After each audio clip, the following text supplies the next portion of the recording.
to the other side of the DFW area. We're back. It's spooky, it's kooky, it's ooky time.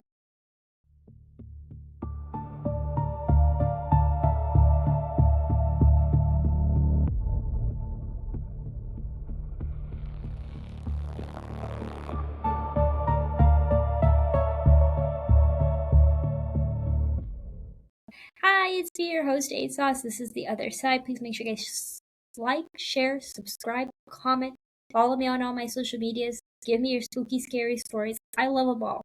This week, we are going to be talking about the creepy places within the DFW area, which means the Dallas Fort Worth area for those who do not know. I feel like if I say DFW, people are like, DFW, what the heck does that mean? But I did stay over at the Magnolia Dallas Downtown Hotel, which has 13 floors. I think it's so rare to find any place with a 13th floor because of the superstition around it. For those of you who do not know, most hotels will skip it out of the superstition because they don't want to lose clientele. They don't want people to not come to their businesses because they have a 13th floor, because people are very superstitious over that. So what they do is, instead of labeling, it should technically go 12, 13, 14. But what they do is they go 12, 14, and then 15. They'll just skip over it completely. They won't even name anything of that sort. The Magnolia is one of those that decided, I don't care about superstition. I'm going to have a 13th floor. And it's a tall building. It has actually 27 floors in total. And when I first got there, they gave me the 13th floor. And the room was actually really nice and beautiful, but I was scared and I was terrified and I was like, I don't want to be here. And what helped me get out of that room was that the Wi Fi did not work in the room, the technology didn't work in the room. So they moved me down to the 6th floor, anyways, which I was very grateful for because, like I said, I just wanted no part in that. I was like, please get me out of here. I do not want to be here.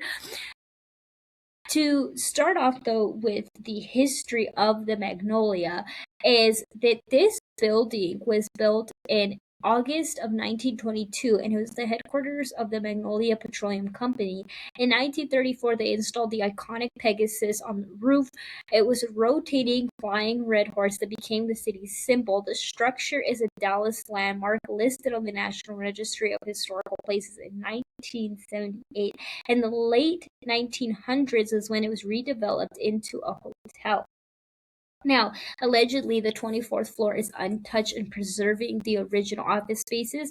The phones that are not connected do receive phone calls. People do see a spirit of a little boy playing on the elevators. And the 6th floor is rumored to be haunted by a little girl, which I stayed on the 6th floor and I had no experiences. But this one that I did find did ended up having an experience on that. So we are going to go ahead and read this person's experience on the 6th floor. And this comes from Martha. She says that she was touched by an unseen hand and seeing things move on their own. She says that it has creeped her out for a very long time. She said that her and her husband Larry were participating in Dallas's International Book Fair, which was held during Halloween. They decided to stay at this hotel and they just really didn't think anything about it. They're like, this is a historical hotel, this is a landmark. And they said that the fair lasts several days. When they were riding in the elevator doors, without anyone pushing the buttons for the 5th floor, unfailingly would open on the 5th floor. The doors would slide open and stay open for a moment, then slowly close. This happened over and over again. So I began to cheerily say out loud to the empty 5th floor hallway, hello, good morning, I see you. Why would she do that?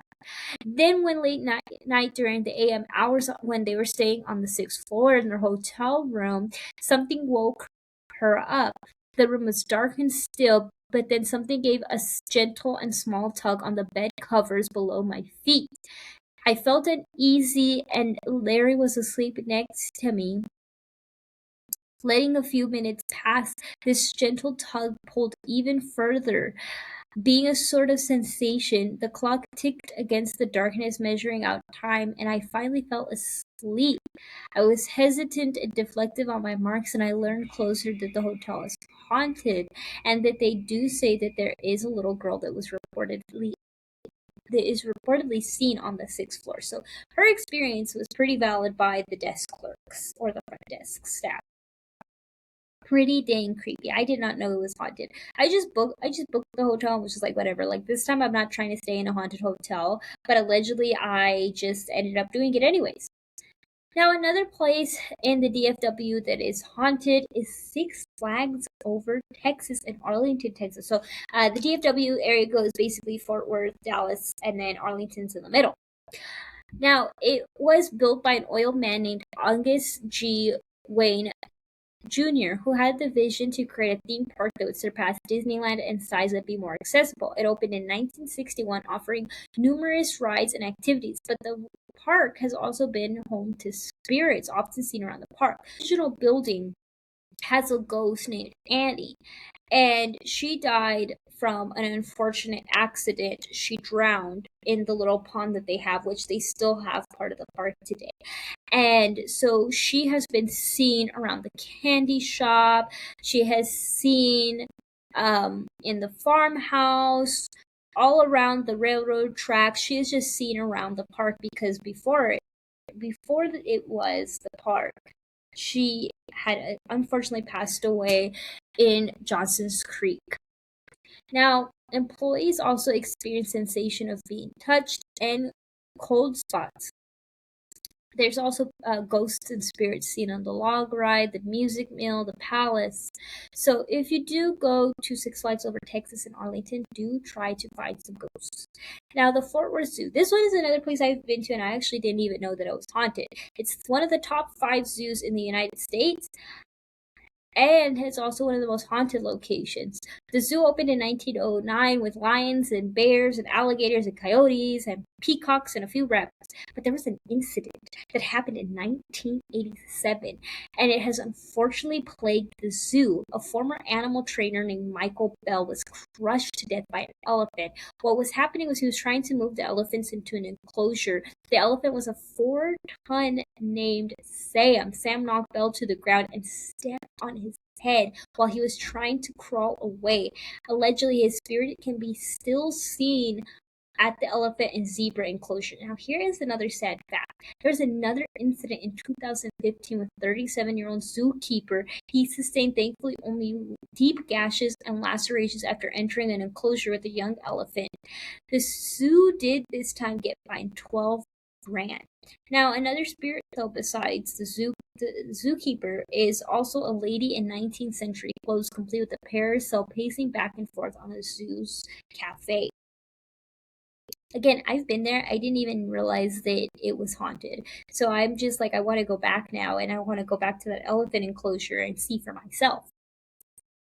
Next place that is believed to be haunted is the University of Texas at Arlington. The school was built on the former site of an industrial home for unwed women and children. After that, it was occupied by a series of private institutes in 1895. In 1917, the residents obtained the state support to buy the property and formed a branch of the Texas A&M. The main hotspot on campus includes the theater, the newspaper office, the campus center, and the Sigma Chi fraternity.